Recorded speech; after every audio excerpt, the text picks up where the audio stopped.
Ni chaud ni froid, ni dedans ni dehors. Nous flirtons entre deux. On est à la fois dans la maison de Dieu, mais on est à la fois dans la mondanité. Et c'est des enfants de Dieu dont il s'agit. C'est le genre de chrétiens qui prennent la couleur de l'environnement dans lequel ils se trouvent. Ils savent s'adapter au milieu des vrais caméléons. Ils savent se camoufler. Des chrétiens sans personnalité spirituelle, sans caractère spirituel, emportés à tout vent.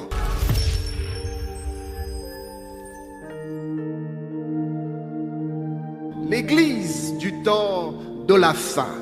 L'église du temps de la fin.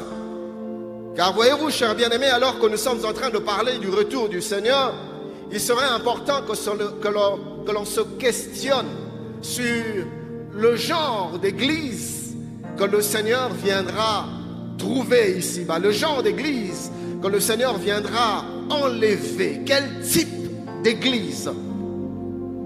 Certainement pas, chers bien-aimés, une église de mélange. Le Seigneur Jésus-Christ ne viendra pas pour enlever une église remplie de mélange.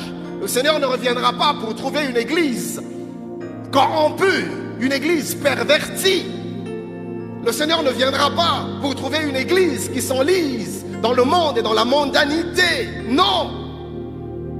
La Bible nous dit dans Éphésiens 5, le chapitre 25e, je suis dans la version Parole des vérités, la Bible dit, il a voulu que l'Église se présente devant lui pleine de gloire, sans tache, sans ride, sans aucun défaut.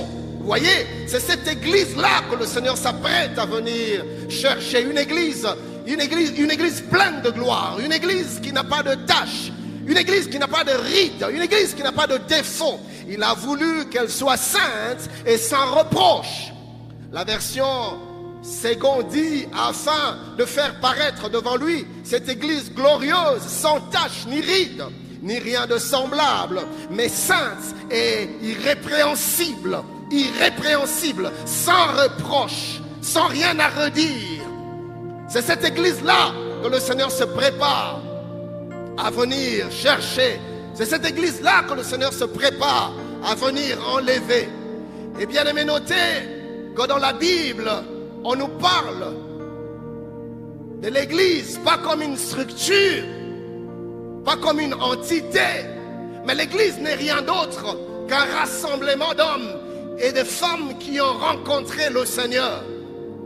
C'est un rassemblement d'individus. Il y en a partout, les membres de l'église. Tu n'es pas l'église, je ne suis pas l'église, mais nous sommes l'église. Donc quand on parle de l'église, en réalité, on ne parle pas d'une entité morale, mais on parle des individus, on parle des chrétiens, on parle de moi, on parle de vous, on parle de nous.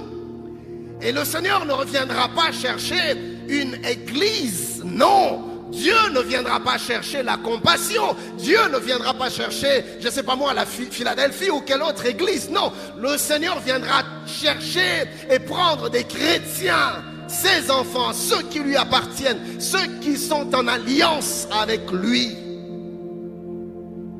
Mais malheureusement, quand de manière prophétique, on considère l'état spirituel dans lequel se présente l'église du temps de la fin, c'est-à-dire notre église, chers bien-aimés, croyez-moi, cela ressemble à tout, sauf à cette église sans tache ni ride, sauf à cette église que le Seigneur aimerait trouver ici-bas. Le jour de son retour. Et la Bible nous révèle dans le livre d'Apocalypse une série de 7 églises. Et les 7 églises sont certes des églises qui ont existé en Asie mineure autrefois. C'est des églises qui ont réellement existé. Donc quand on nous parle de l'église de Smyrne, des Sardes, des Perga, des Thyatire, des Philadelphie, ce ne sont pas des images symboliques. Non, c'est des églises réelles qui ont vraiment existé en ce temps-là. Mais le Seigneur a, de manière représentative, sélectionné 7 églises pour donner des messages, pas seulement à ces églises-là, mais à toutes les églises, dans tous les temps, les églises de toutes les générations. car ce n'est pas en vain que le Seigneur en avait choisi 7. Et si vous analysez, vous faites une étude de chacune de ces églises, vous allez retrouver d'une manière ou d'une autre les caractéristiques des églises de toutes les générations. Et même nous aujourd'hui, tu te retrouveras, ou plutôt nous allons nous retrouver, que ce soit dans Smyrne, que ce soit dans Pergame, que ce soit dans Thyatire, que ce soit dans Laodicée, peu importe l'église que tu vas étudier, mais d'une manière ou d'une autre, tu vas retrouver des traits, des éléments qui nous parlent.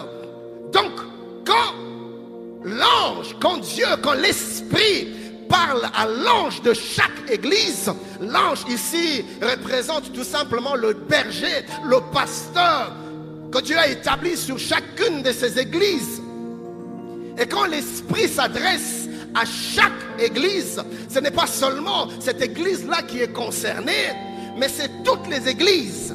Et Dieu dit à son serviteur: envoie ces lettres, je veux qu'elles soient lues, parce que la pensée de Dieu, la volonté de Dieu, c'était que toutes les églises, de toutes les générations, de toutes les époques connaissent ces choses. Et il en choisit 7. Comme vous le savez, vous êtes lecteur de la Bible, vous connaissez le langage biblique. Le chiffre 7 n'est rien d'autre que le chiffre de la plénitude, le chiffre de l'accomplissement. Vous voyez, donc quand Dieu sélectionne 7, cela veut tout simplement parler de la plénitude des églises. Alors, les 7 églises du livre d'Apocalypse représentent les églises de toutes les époques, de toutes les générations.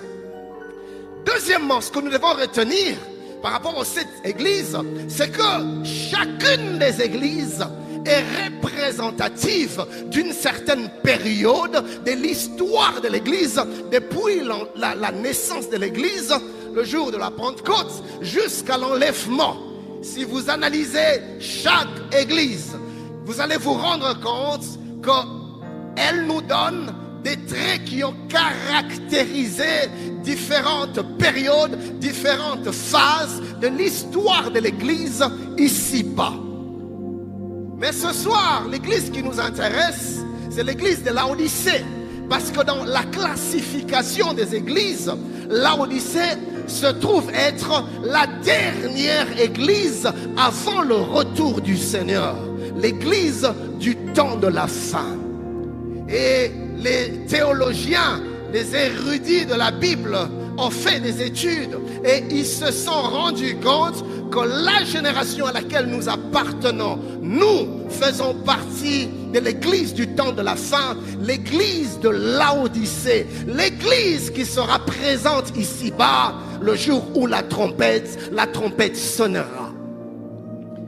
Et ce texte est en train de nous donner les caractéristiques de Laodicée, autrement dit, les caractéristiques de notre église. Laodicée veut dire tout simplement droit des gens, ou encore le peuple qui dirige, ou encore le jugement du peuple, ou encore les décisions du peuple.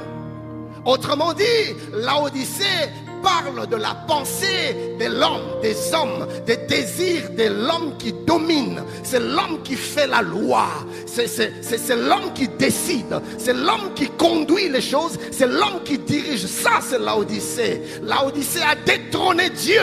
Et c'est dans ce texte que vous voyez quelque chose d'assez intrigant. Dieu, Jésus dit: je suis à la porte et je frappe. La porte, quelle porte? La porte de l'église. Qu'est-ce que cela veut dire? Que du temps de Laodicée, on a mis Jésus en dehors de son église. Jésus ne frapperait pas de l'intérieur. S'il frappe, cela veut dire qu'il se retrouve à l'extérieur.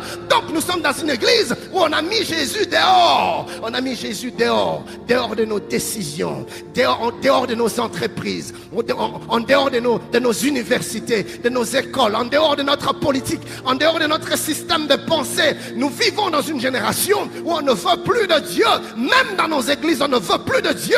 Des églises qui ne sont chrétiennes que de nom, mais qui n'ont plus rien de Dieu. Ce n'est plus Dieu qui dirige, c'est l'homme qui dirige. L'homme s'est assis lui-même sur le trône et s'est mis à conduire même l'œuvre de Dieu. nous l'avons chassé du sacerdoce. On ne cherche plus la pensée de Dieu. On ne cherche plus la volonté de Dieu. Nous conduisons nos églises selon bon nous semble.